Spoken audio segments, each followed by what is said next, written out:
a sham. It made me want to vomit. The roundtable that was supposed to fix college sports was fake. It was fraudulent. It did way more harm than good to college athletics.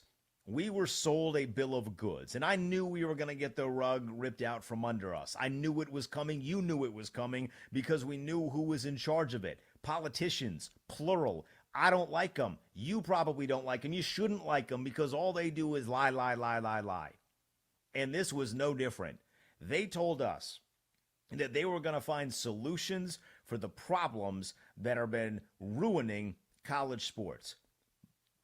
Transfer portal stuff, scheduling stuff, consistent restructuring of conferences, all problems that are plaguing college athletics.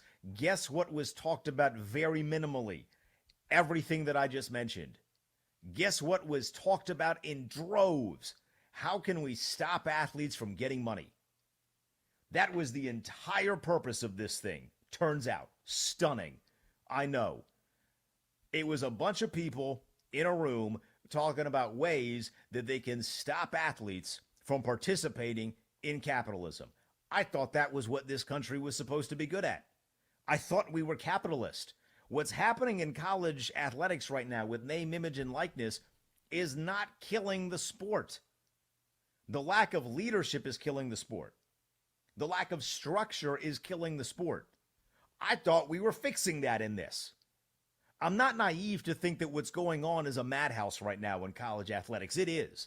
And there needs to be structure in this. But the structure does not mean, hey, we're just going to take all the money away from all the players. The president of the United States, who for some reason, while the country is doing what it is doing overseas right now, has time in his very busy schedule to be talking about college athletics. He said that he would be very much okay with going back to a no NIL platform, which means you're just taking the money away from all of the athletes. Why would we do that?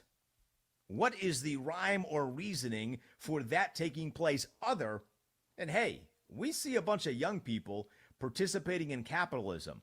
We, as the old folks, are the only ones that are allowed to participate in capitalism. We have to put a stop to this. It's completely unfair to the athletes. Completely unfair. Speaking of the athletes and it not being fair, how many athletes were represented in this round table that filled an entire conference room of people? Zero. Not a single college athlete was present. How are you going to fix things? How? It is a complete lack of awareness to think that if you are going to make mass scale changes to save college sports, they're not in danger. I'm not buying any of that propaganda that they're selling. College sports are not in danger. We still watch. Numbers are great. Revenue is great. College sports are fine, but they're going to save college sports. They didn't have a single athlete there. A complete lack of judgment and awareness. Well, maybe not lack of judgment. I think it was on purpose. But a complete lack of awareness to think that athletes wouldn't be able to help in the process if this was actually about saving sports. Why was there not someone that participated in an Olympic level sport there to say, hey, this is how we feel about the current state of college athletics?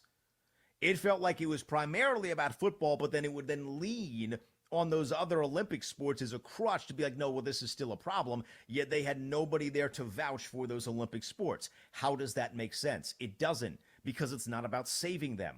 It's about stopping football players and basketball players from getting massive amounts of money. They're talking about, oh, the schools. What is this going to do for great financial institutions if they constantly have to shell this money out? I hate being talked to like I'm dumb. They aren't the ones that are paying. How is this in a room of people that are supposed to be smart? How is nobody bringing up, hey, the institutions aren't the ones that are paying for this? The collectives are. It's the graduates. It's the billionaires, most of which are very familiar with the people in that room. It's the billionaires that are paying for the players in collectives. It doesn't impact the institutions themselves because it's not coming from their budget. In fact, it's actually making them money by having somebody else pay it. Mark Cuban bought Indiana a championship, as he should.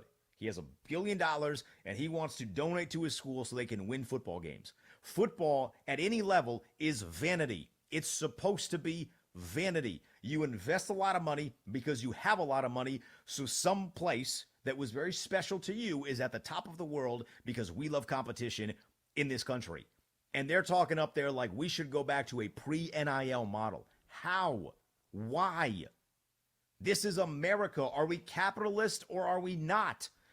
We should not be picking and choosing, oh, we're going to be capitalist if it's a bunch of like tech tycoons. They can be capitalist. They don't got to pay no taxes because we know they ain't. They don't got to do anything. They get all the breaks in the world. But God forbid an athlete who is hitting the free market in college athletics, God forbid he makes money. I'm reading these transcripts. I'm seeing these videos, and I don't have hair. I'm bald as hell. But if I had hair, man, I would be ripping this thing out by the handfuls. Urban Meyer sitting up there talking about how collectives are basically cheating. My brother in Christ, everybody has one. It's 2026. If you want to have these conversations in 2021 where certain states can do NIL but other states can't do NIL, fair. That's a great conversation to have.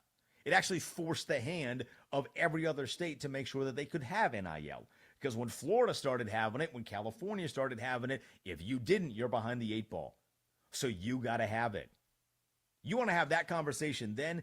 Totally cool. Everybody has a collective now. Everybody. It's just become a part of the sport. If you don't have one, you're behind. It's like saying a team is cheating because they have a kicker. Everybody has a kicker. It's part of the sport. Urban Meyer once had a quarterback and he won a championship with a quarterback who tweeted, I didn't come here to play school.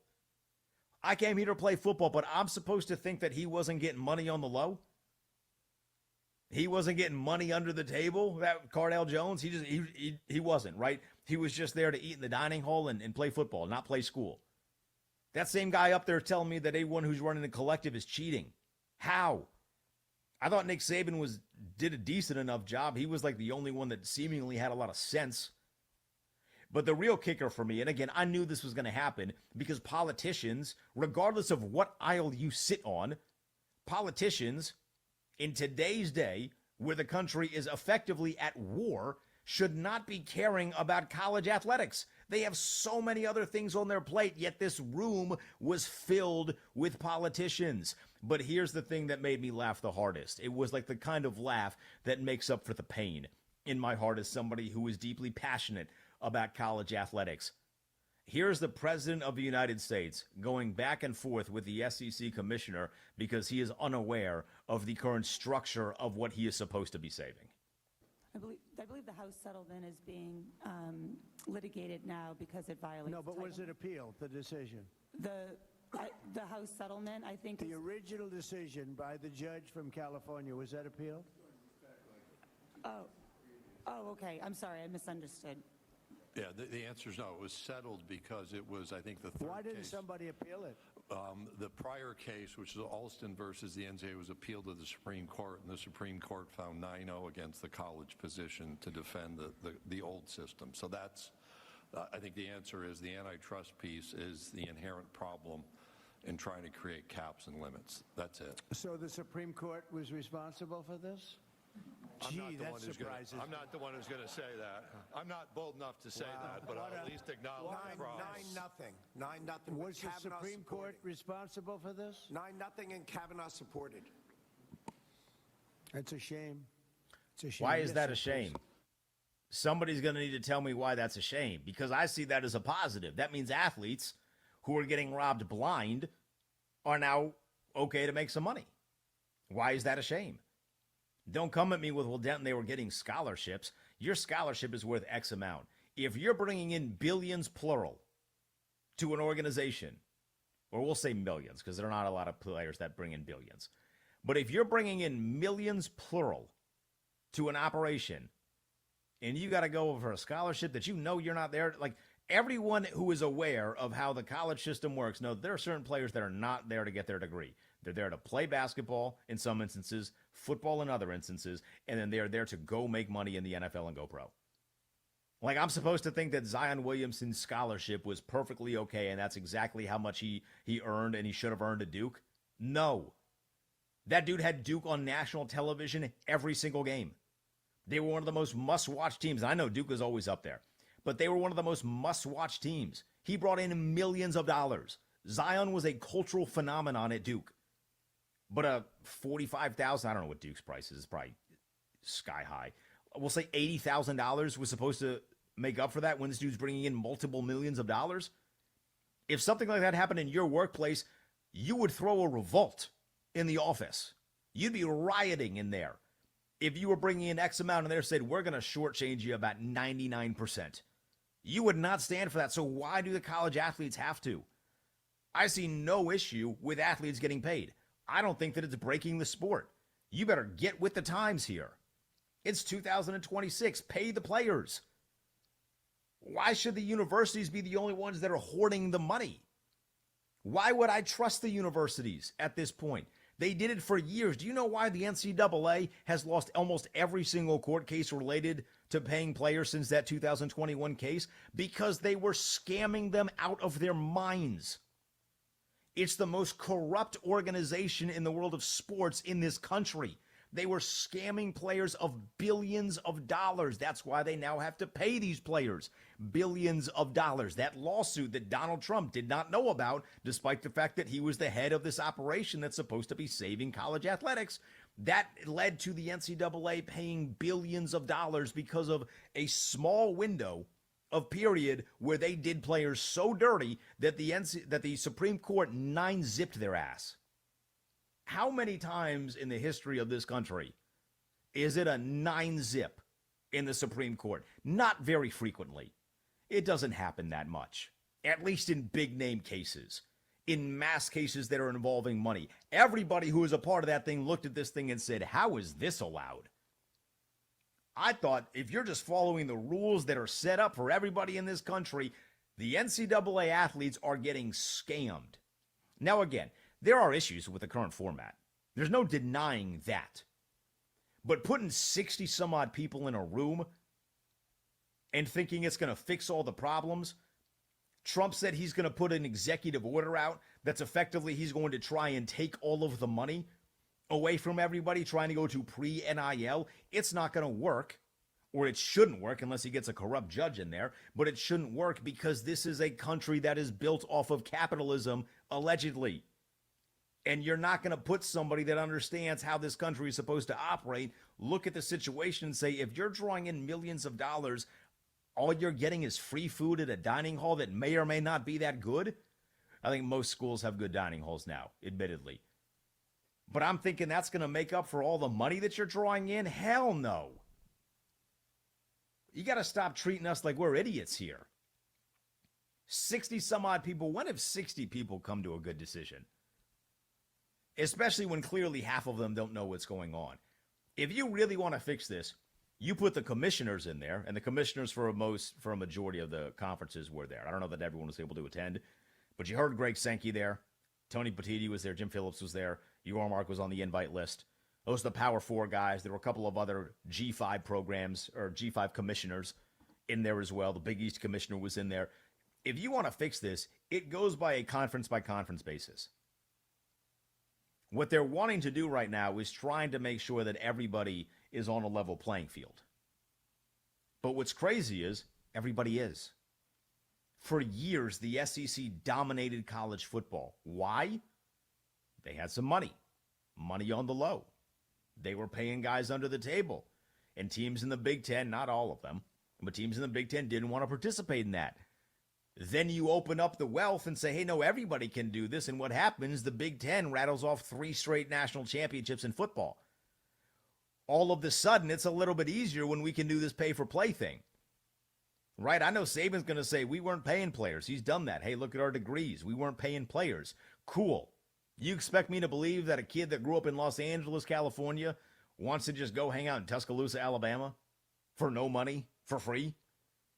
Look, man, I'd love to be coached by Nick Saban. There's a bunch of 18-year-olds that maybe are not that interested. They just want to get some money and they want to play ball. They should be allowed to do that. This is America. That is supposed to be the building blocks of the country. You have the free will to do anything that you want to do, right? It was a disgrace what we saw here. It was idiotic. It was spitting in the face of anybody that's intelligent and knows how college athletics works.